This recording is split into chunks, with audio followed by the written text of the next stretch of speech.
ओम नमः शिवाय। आप सभी का हमारे YouTube चैनल पर बहुत बहुत स्वागत है। इससे पहले का अध्याय सुनने के लिए आप सभी का बहुत बहुत धन्यवाद। आप सुनिए आज का महात्मा। क्या आपने कभी द्वितीय शक्तियों के बारे में सुना है? अगर नहीं सुना तो आज इस कथा में आप जानेंगे द्वितीय शक्तियों के दर्शन पूजन के महात्म्य के बारे में। महादेव जी देवी पार्वती से कहते हैं, हे देवी, सोमेश्वर से ईशान कोण में, वारावरो देवी से पूर्व भाग में परम उत्तम सर्वेश्वर देव विराजमान है। उनके समीप भक्ति पूर्वक जाकर मनुष्य अणिमा आदि सिद्धियां प्राप्त कर लेता है।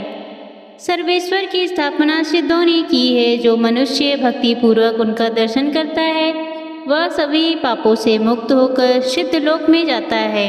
काम, क्रोध, लोभ, भय, राग, मत्स्य, ईर्ष्या, दंभ, आलस्य, निद्रा, मोह, अहंकार यह सिद्धि में विघ्न डालने वाले दोष हैं। सिद्धेश्वर के पूजन से इन सभी दोषों का नाश हो जाता है।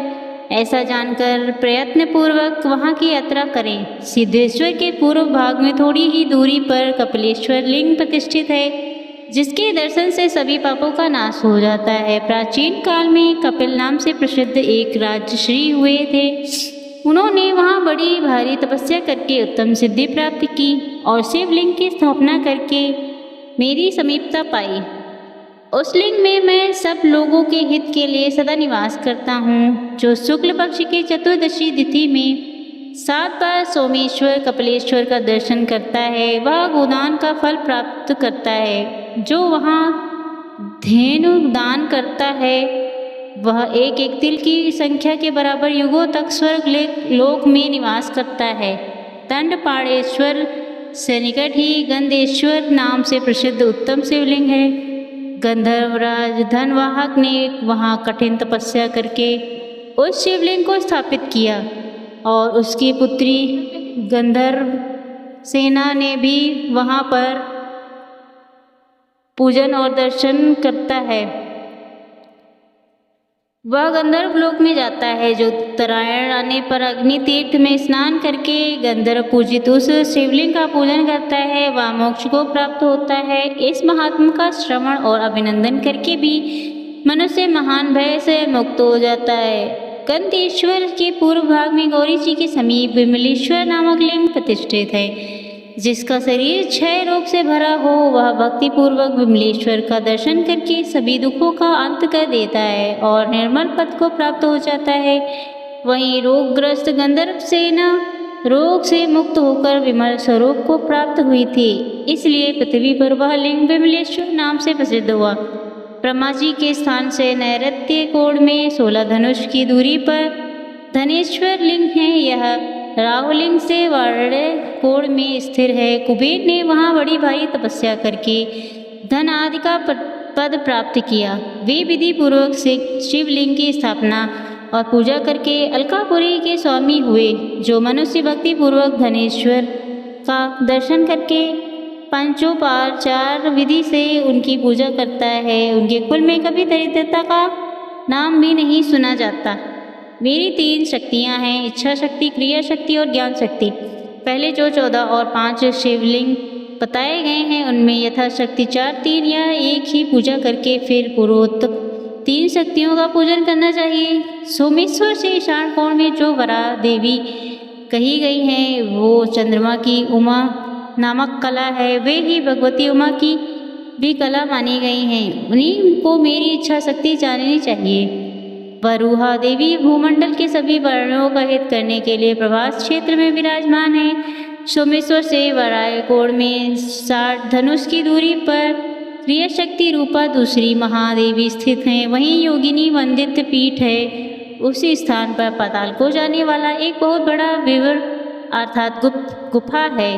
पहले उन महादेवी का नाम भैरवी था। फिर इस वैवस्वता मनवंतर के 28वें चतुर्युग में राजा अजयपाल के द्वारा आधारित होने के कारण वे अजापालेश्वरीक नाम से विख्यात हुई। जो मनुष्य लौकिक सुख भोग की इच्छा रखता है उसे गंध, धूप, अलंकार, वस्त्र और अन्य उपचारों द्वारा और महादेवी का पूजन करना चाहिए। प्रभास क्षेत्र के मध्य भाग में दरिद्रता का विनाश करने वाली तीसरी देवी हैं जिन्हें ज्ञान शक्ति माना गया है। उनका स्थान राहरेश्वर से दक्षिण भाग में है।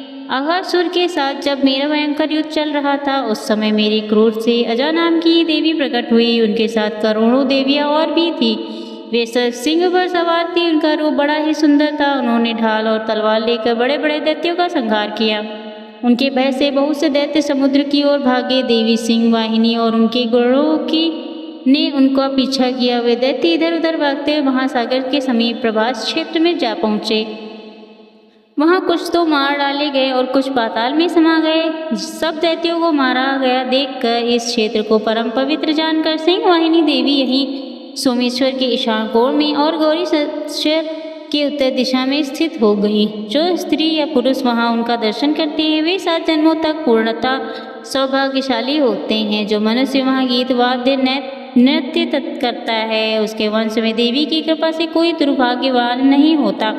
जो स्त्री वहाँ लाल रंग की बत्ती से युक्त दीपक को घी से जलाकर देवी को अर्पित करती है, उस बत्ती से जितने सूत्र होते हैं, उनमें जन्मों तक वह सौभाग्य प्राप्त करती है। जो तृतीया को इस महात्म का पाठ करता है अथवा जो भक्ति पूर्वक इसे सुनता है, वह संपूर्ण मनोरथ को प्राप्त कर लेता है। प्रभास क्षेत्र में 3 दूती शक्तियाँ हैं। पहली का नाम मंगला देवी है, दूसरी को विशालाक्षी देवी कहते हैं और तीसरी चतुर्वर्ग देवी के नाम से प्रसिद्ध है। प्रभास क्षेत्र की यात्रा का पूरा फल जानने वाले मनुष्य को क्रमशः इन तीनों शक्तियों का ही पूजन करना चाहिए।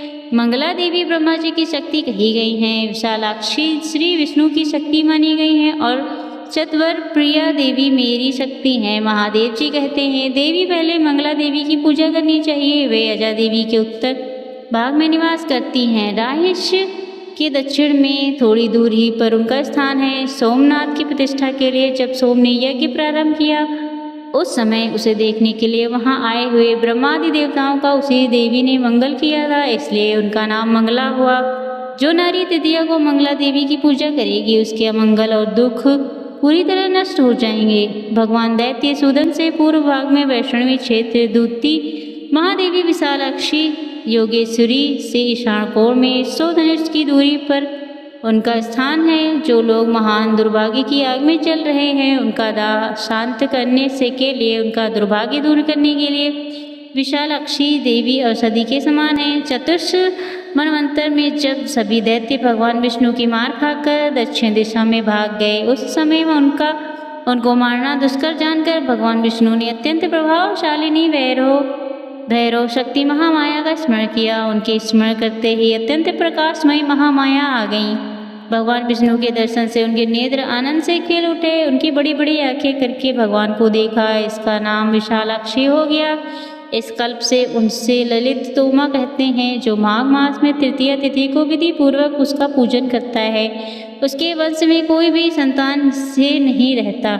जो मनुष्य भक्ति भाव से उसका दर्शन करता है, वह दीर्घ काल तक निरोग, सुखी और सौभाग्यशाली होता है। ललिता से उत्तर दिशा में 10 धनुष की दूरी पर तीसरी शक्ति चतुर्वर्ग प्रिया का निवास है। मेरी प्रेरणा से वह इस क्षेत्र की रक्षा से संलग्न रहती है। चबूतरों, चौराहों, पुराने घरों, बगीचों, महलों की अटारियों पर और माघ में वह रात को घूमती रहती है। जो स्त्री अथवा पुरुष महानवमी के दिन नाना प्रकार के उपहारों और फूलों से उस कल्याणमयी देवी की विधि पूर्वक पूजा करता है, उसके ऊपर प्रसन्न हो वह संपूर्ण लोक प्रदान कर देती है। यात्रा के उत्तम फल की इच्छा रखने वाले पुरुषों को वहाँ भोजन देना चाहिए। जय भोलेनाथ। सावन मास की महात्म्य की कथा में आज इतना ही। इसके आगे का वृत्तांत आप अगले अध्याय में सुनिएगा। धन्यवाद। अब सुनिए भगवान शिव के दिव्य ज्योतिर्लिंगों की कथा। आज सुनिए भगवान शिव के महाकालेश्वर और केदारेश्वर ज्योतिर्लिंग की कथा। उज्जैन में स्थित महाकालेश्वर ज्योतिर्लिंग में वैसे तो पूरे साल ही भक्त दर्शन करने के लिए आते रहते हैं, लेकिन सावन के महीने में वह भीड़ दुगुना हो जाती है। यह ज्योतिर्लिंग मध्य प्रदेश के उज्जैन नगर में है। पूरे सरिता शिवप्रिया नदी के तट पर स्थित उज्जैन प्राचीन काल में उज्जैनी के नाम से विख्यात था। इसे अवंतिकापुरी भी कहते हैं। यह भारत की पवित्र परम सप्तपुरियों में से एक मानी जाती है। पौराणिक कथाओं के अनुसार प्राचीन काल में उज्जैनी में राजा चंद्रसेन राज्य करते थे। वह परम शिव भक्त थे। एक दिन श्रीकर नामक एक 5 वर्ष का गोप बालक अपनी माँ के साथ उधर से जा रहा था। राजा को शिव पूजन करते देखकर वह बालक बहुत ही हैरान और उसके मन में कौतूहल उत्पन्न हुआ। वह स्वयं उसी प्रकार की सामग्रियों से भगवान शिव का पूजन करने के लिए उत्साहित हो उठा, लेकिन सामग्री का साधन न जुटा पाने पर लौटते समय उसने रास्ते से पत्थर का एक टुकड़ा उठा लिया। घर जाकर उसी पत्थर को शिव के रूप में स्थापित कर फूल चंदन आदि से बहुत श्रद्धा पूर्वक उसकी पूजा करने लगा। जब उसकी माता भोजन करने के लिए उसे बुलाने आई तो वह छोड़कर उसे उठने के लिए भी नहीं तैयार हुआ। अंत में उसकी माता ने झल्लाकर पत्थर का वह टुकड़ा उठाकर दूर फेंक दिया। नादान बालक अपनी माता की इस बात से बहुत दुखी होकर जोर जोर से रोकर भगवान शिव को पुकारने लगा। रोते रोते अंत में मूर्छित होकर वही धरती पर गिर पड़ा। बालक की एक नन्हे से नादान बालक की अपने प्रति अटूट भक्ति प्रेम श्रद्धा देखकर भोलेनाथ भगवान अत्यंत प्रसन्न हो गए और बालक ने जैसे ही होश में आकर अपने नेत्र खोले तो उसने देखा कि उसके सामने एक बहुत ही दिव्य अति विशाल स्वर्ण और रत्नों से भरा हुआ मंदिर खड़ा हुआ है। उस मंदिर के अंदर बहुत ही प्रकाशपूर्ण भव्य तेजस्वी ज्योतिर्लिंग खड़ा है। वह बालक प्रसन्नता और आनंद से विभोर होकर भगवान शिव की स्तुति करने लगा।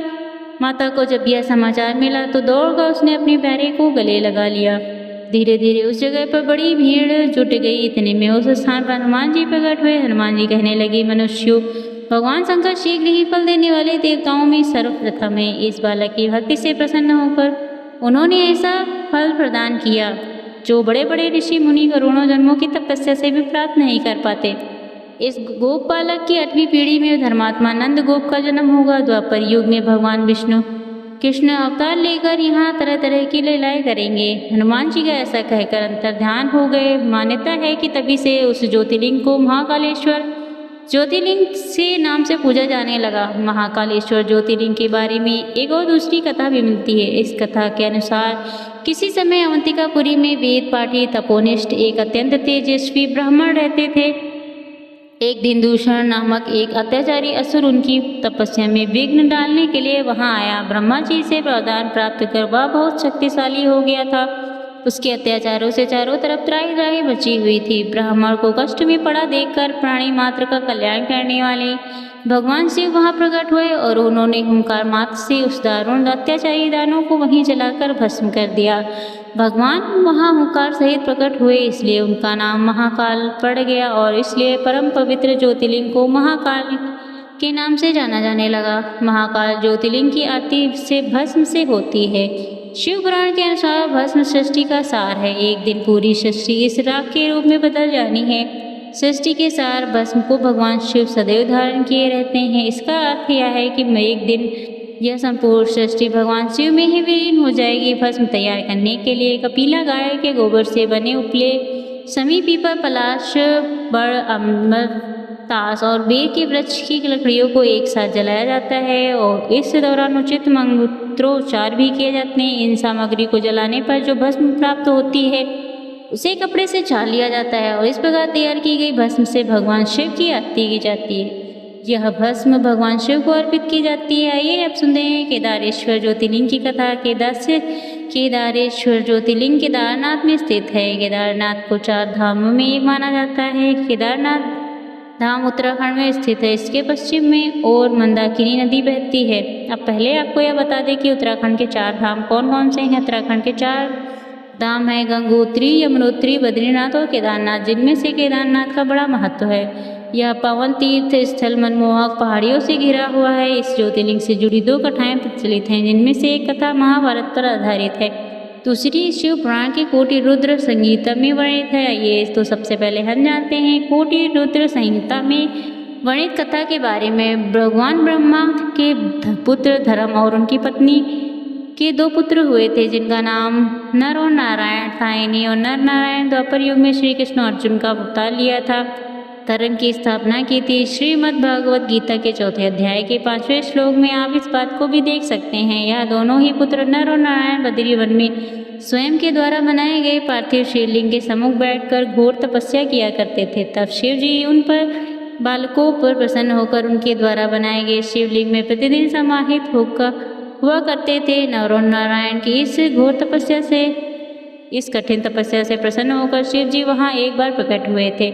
अपने सामने साक्षात भगवान शिव को देखकर दोनों बालक बड़े प्रसन्न हुए थे। तब शिव जी ने उन बालकों से कहा कि बालकों, तुम दोनों की तपस्या से अत्यंत प्रसन्न होकर जो भी वर मांगना चाहो मांग सकते हो, मैं अवश्य पूर्ण करूंगा। तब दोनों बालकों ने शिव से प्रार्थना की। दोनों बालकों ने भगवान शिव से हाथ जोड़कर विनती की, हे प्रभु, आप तीनों लोग का कल्याण करने वाले हैं, अर्थात हम सभी के कल्याण है, तो आप यहाँ सदा के लिए लिंग के रूप में विराजमान हो जाइए। और तब भगवान शिव ने उन दोनों बालकों की इच्छा पूर्ण करने के लिए शिवलिंग के रूप में साक्षात विद्यमान हो गए। वहाँ पर दो पहाड़ हैं जिनका नाम नर और नारायण है। ऐसा माना जाता है कि केदारनाथ की तीर्थ यात्रा करते समय यदि किसी की मृत्यु हो जाती है, रास्ते में किसी की मृत्यु हो जाए तो उसे मोक्ष मिल जाता है।